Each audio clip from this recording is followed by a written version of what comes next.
दोस्तों, मैं हूं डॉक्टर सी एल रावत। मैं एक होम्योपैथिक फिजिशियन हूं। दोस्तों, आज का जो मेरा टॉपिक है वो है यूरिक एसिड। और दोस्तों, यूरिक एसिड के बारे में बताऊं तो यूरिक एसिड जो है हमारी बॉडी का एक वेस्ट प्रोडक्ट है, जो कि हम ज़्यादातर जो प्रोटीन के खाने लेते हैं, जब उसका डाइजेशन होता है तो वो यूरिक एसिड में टूटता है, प्यूरिस में टूटता है, प्यूरिस यूरिक एसिड में टूटता है। तो यूरिक एसिड का दोस्तों जब हमारे ब्लड में जाकर रुकता है तो वहाँ से किडनी ब्लड से यूरिक एसिड को निकाल करके यूरिन के रास्ते शरीर से बाहर निकाल लेती है।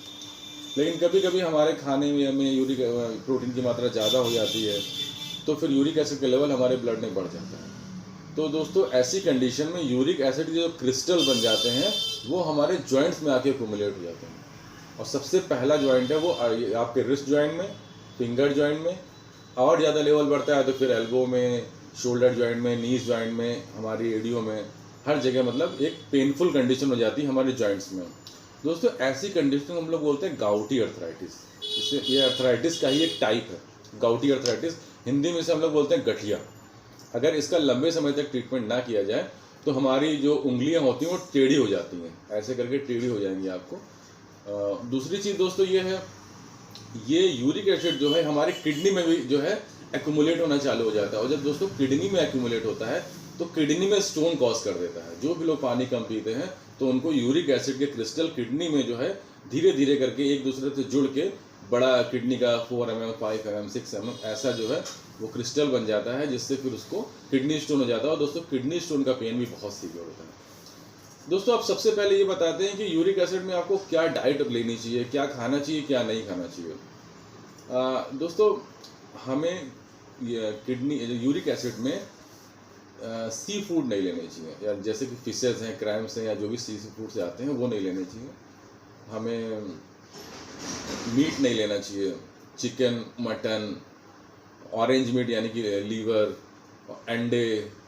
हमें वो आपका चने जो आते हैं वो हम लोग जो सुबह फूलों के सुबह खाते हैं, देसी चने, वो नहीं लेने चाहिए। राजमा, अरहर की दाल। तो ये दोस्तों कुछ चीज़ें हैं प्रोटीन वाली, इनको नहीं लेना चाहिए। इनका जब पाचन होता है तो यूरिक एसिड बहुत ज़्यादा मात्रा में बनता है। अब दोस्तों, दूसरी चीज़ हमें लेना क्या चाहिए। दोस्तों, हमें सिट्रस फ्रूट बहुत लेने चाहिए, नींबू, संतरा, मौसमी, अनानास, ये सब लेने चाहिए। ये जो है इससे यूरिक एसिड हमारी बॉडी से बाहर निकल जाएगा। दोस्तों, दूसरी चीज़ है कि हमें खाने में दो ऐसी चीज़ें हैं जिससे हमारे शरीर को बहुत फ़ायदा मिलता है, लेकिन हम लोग अपनी बिजी लाइफ के लिए ले नहीं पाते हैं।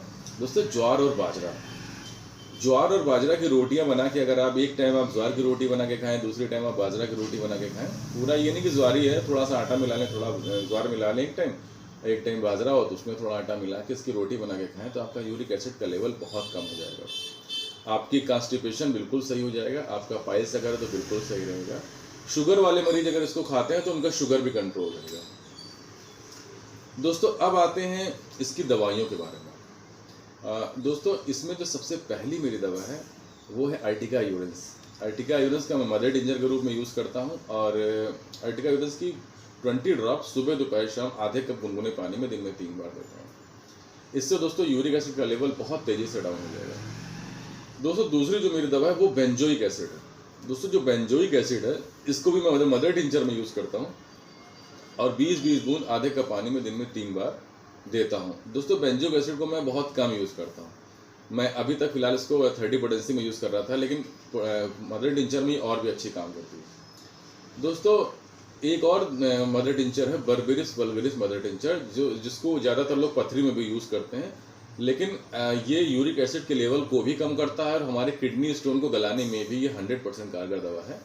अगर किसी को किडनी स्टोन हो जाए और यूरिक एसिड के लेवल उसका बढ़ा रहा है तो बर्बेरिस वल्गरिस और अर्टिका यूरेंस दोनों के मदर टिंचर को आप 20-20 बूंद दोनों के मदर टिंचर को आधे कप पानी मिला के तीनों टाइम पिए, तो आपका स्टोन और यूरिक एसिड दोनों ही बिल्कुल आपका क्योर हो जाएंगे। दोस्तों, जिन लोगों को यूरिक एसिड हो जाता है, बढ़ जाता है एक बार, तो उनको हमेशा के लिए अपनी डाइट में प्रोटीन की डाइट कम लेनी पड़ती है। ये नहीं कह रहे कि आप दाल मत खाइए, आप नॉनवेज मत खाइए। दोस्तों, वीकली कर लीजिए, हफ्ते में एक बार आप नॉनवेज ले लीजिए, हफ्ते में एक बार आप दाल ले लीजिए, हफ्ते में एक बार आप जो भी आपका खाने का मन है ले लीजिए, पर उसको रेगुलर डाइट में मत लीजिए।